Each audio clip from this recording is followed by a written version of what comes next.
So let's talk about parliament. आपने सुना होगा पार्लियामेंट, बहुत बार सुना होगा, राइट? तो सीधा सीधा दिमाग में ये आता है कि पार्लियामेंट मतलब क्या होता है, एलएस और आरएस। एलएस मतलब लोकसभा और दूसरा राज्यसभा। बट ऐसा नहीं है। पार्लियामेंट जो होता है वो लोकसभा, राज्यसभा और साथ साथ प्रेसिडेंट ऑफ इंडिया, ये तीनों से मिलके बनता है। समझ आ रही बात?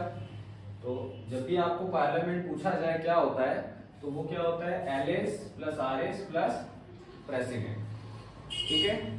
सपोज अब इनका फंक्शन क्या है, पार्लियामेंट में क्या काम होता है, तो जो भी नए प्रोजेक्ट्स हैं, ठीक है, नए रूल्स हो गए, नया रूल फॉर्म करना है या कोई वेलफेयर प्रोजेक्ट लेके आना है, ठीक है, जैसा रिक्वायरमेंट होगा उसके हिसाब से डेवलपमेंट के लिए किसी टॉपिक पे डिस्कस करना है, ठीक है, ये सारा चीज यहाँ पे होता है, कहाँ पे, पार्लियामेंट में।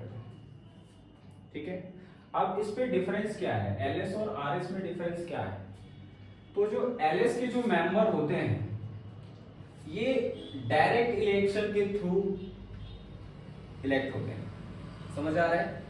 इनको अबो 18 एज वाले जो इंडियन सिटीजन है वो क्या करते हैं, प्रॉपर वोटिंग के थ्रू इनके मेंबर्स को चुनते हैं। क्लियर है? ठीक है। बट आरएस का ऐसा नहीं है। राज्यसभा के जो मेंबर्स होते हैं, ठीक है, तो राज्यसभा के मेंबर्स का डायरेक्ट इलेक्शन नहीं होता, वो इनडायरेक्ट होता है। डायरेक्ट इलेक्शन का मतलब है कि जो सिटीजन है जो है डायरेक्ट इलेक्शन हो रहा है, वहां पे फिर जो भी 18 प्लस है वो वोट डाल रहे हैं, तो उसको बोलते हैं डायरेक्ट इलेक्शन। इनडायरेक्ट इलेक्शन में क्या होगा कि जैसे एलएस के मेंबर्स हैं, हमने ऑलरेडी वहां पे, देखो क्या होता है, ये गवर्नमेंट की भी जरूरत क्यों पड़ती है, ये एमएलएस की या एमपीज की जरूरत क्यों पड़ती है? हर जगह तुम हम काम करने नहीं जा सकते ना भाई, हर सिटीजन सारे काम तो नहीं कर सकता। कर सकता है क्या? नहीं कर सकता। तो ऐसा कोई हो ना जो सबके लिए वर्क करे, ठीक है, इसीलिए ये एमपीज वगैरह होते हैं। आई बात समझ में? तो आरएस के जो मेंबर्स होते हैं इनको कौन चुनता है, इनका इलेक्शन कैसे होगा? तो जो एलएस के जो मेंबर्स हैं एलएस के जो मेंबर्स हैं, एलएस के मेंबर्स जो होते हैं और साथ में जो आपके दूसरे स्टेट के जो एमएलएस होते हैं वो सब मिलके आरएस के मेंबर्स को चुनते हैं।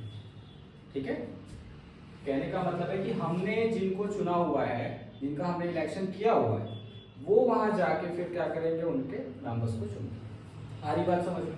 तो इनके जो मेंबर्स होते हैं वो कौन होते हैं, ठीक है, कौन होते हैं? तो जैसे ये डिफरेंट फील्ड के होते हैं। आपने सचिन तेंदुलकर को भी सुना होगा कि वो मेंबर ऑफ पार्लियामेंट थे, ठीक है।